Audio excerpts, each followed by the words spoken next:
How do you get your products out there so that people can see it and appreciate Vietnamese products?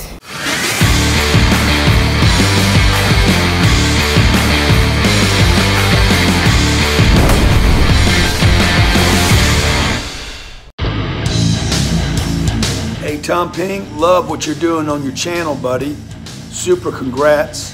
You know, giving your time and energy to nonprofit business channel. Look man, keep driving that audience. So Tom Peng, look forward to spending some time with you. I know you got the right mindset, so I'd love for you to share some of that from the big V. God bless, be great. 10X. My name is Tom Peng. I'm the CEO of MediaStep. And today you're here because you want to find out how to bring your great products to the world. And last night I was looking at some data. I want to find out how many manufacturers are there in Vietnam. So I went to Duns and Bradstreet. They have data on all the companies in Vietnam. And this is the number, 160,000 manufacturers in Vietnam. That is a lot of manufacturing in Vietnam. Vietnam is a manufacturing powerhouse. If you want to build a product in Vietnam, the supply chain is well developed here. Just think about VinFast. 2 days ago, I picked up my new VinFast electric car. It's a Vietnamese built car. It's actually very good quality. The VinFast, they can source all the parts for the car in the country, and if they need to, they can go to China and source those parts. Because of our close proximity to China, we can access their supply chain. So what I'm saying is that Vietnam is a great place to build any product. That's why Samsung, they moved all of their manufacturing to Vietnam from China. All the Samsung phones that you buy, they're made in Vietnam.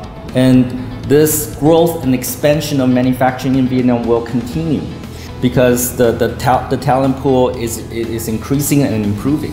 And also the international environment causes a lot of international manufacturers wanting to move out of China or at least have a China plus one strategy.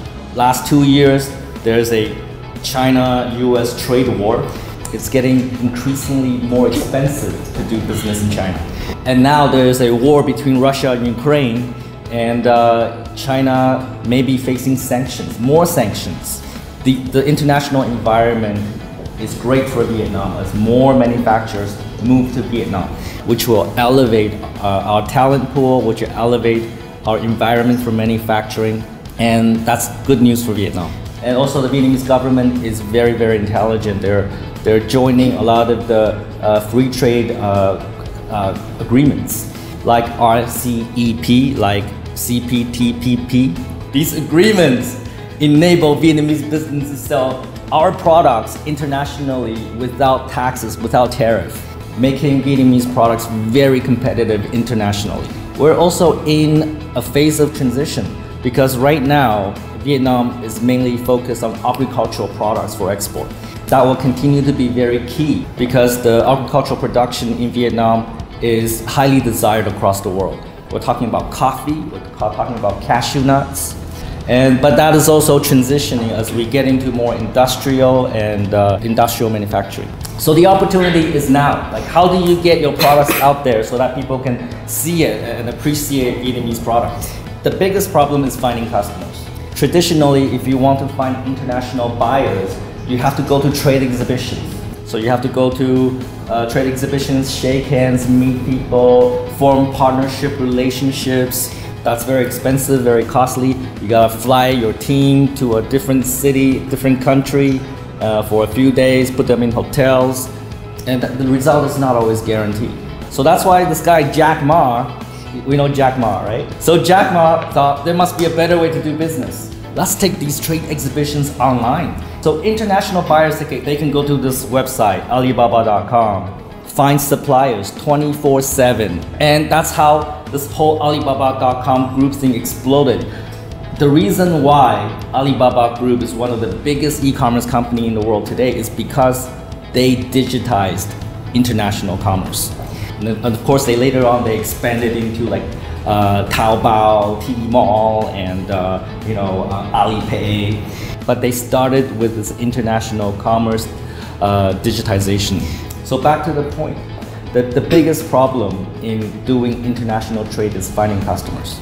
It's not how to take money from customers. It's not how to ship the products. It's not those things. Those things are easy. There are many companies out there that can help you do it. But without customers, you don't need to worry about shipping or money.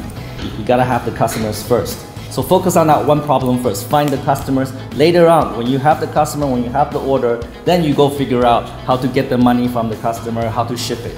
And there is no better way to find customers than Alibaba.com. Because especially after the COVID pandemic, there are no more trade exhibitions. They all stopped. They're slowly coming back, but everybody has already moved online. So if you have a really good looking site in Alibaba.com showing your products to the world, that's how you get those customers. Doing international trade is actually so much better than selling domestically inside Vietnam. Let me tell you why. If you sell your products inside Vietnam, you have to make it first. You put it in the warehouse, you find the customers, and then you sell your products. You gotta have inventory. And inventory is money. You don't sell it, it's money in the warehouse. But with international trade, because the customers usually want to customize the product. Maybe they want to put their logo on the product, so you don't need to make it first. So you put a picture of what the product looks like in Alibaba.com. People come and talk to you, they say they want to buy 10,000. You give them a quotation, they agree. They pay you 30% first. They give you 30% before you make anything. And then you go make it. You send them a sample, they say okay. And before you ship everything to them, they have to pay you 100%. Meaning you get the money first. You don't have that with domestic trade. If you sell inside Vietnam, you gotta have the products already manufactured, and then you send it to them, and hopefully they pay you within the next few days. That's why international trade actually reduces your risk. And because of this business model, a lot of students, university students in China, they just set up an Alibaba account. They create pictures of products put on their site.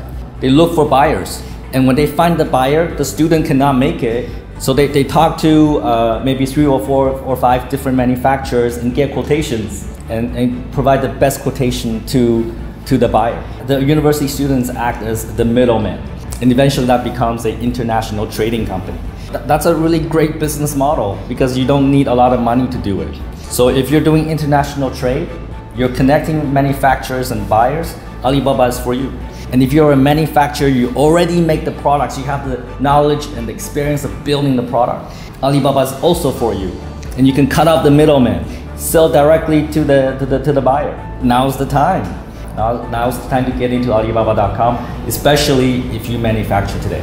Some of the common problems that I see is that a lot of Vietnamese manufacturers, maybe they don't have the people, the staff that understand different languages, especially English, because the buyers usually speak English. English is the international language of trade.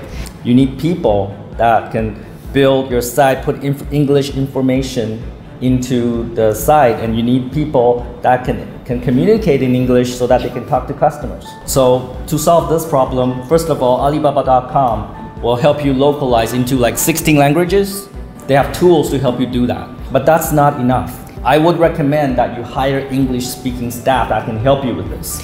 And also, we have a team of about 30 service people. When you work with MediaStep, our team is your team. So they have to help you communicate with the customer and make sure that we can complete those deals. Because we measure our success by how much revenue, how many sales our customers get from international buyers.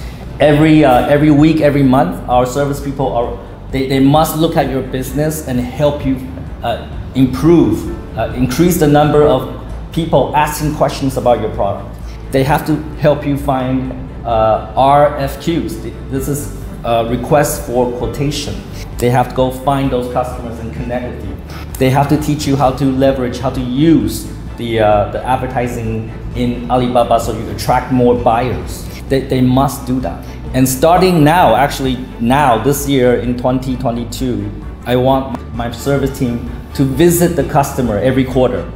Even if they're in different province, maybe they have a factory in Tam Tháp, they need to go there and look at the factory and understand the business so that they can help. They must do this or cut their head off. Okay, my time is up, and we have two really good speakers, and also we have a guest. She's actually a user of Alibaba.com, so she's gonna share with you her experience. And Lu's gonna share more information with you about Alibaba.com, how to leverage this platform to help you find more customers. So my call to action for you today is take one idea from this workshop and apply it and use it and see what happens. See what kind of result it can achieve for you, and I believe it will. Okay, thank you very much.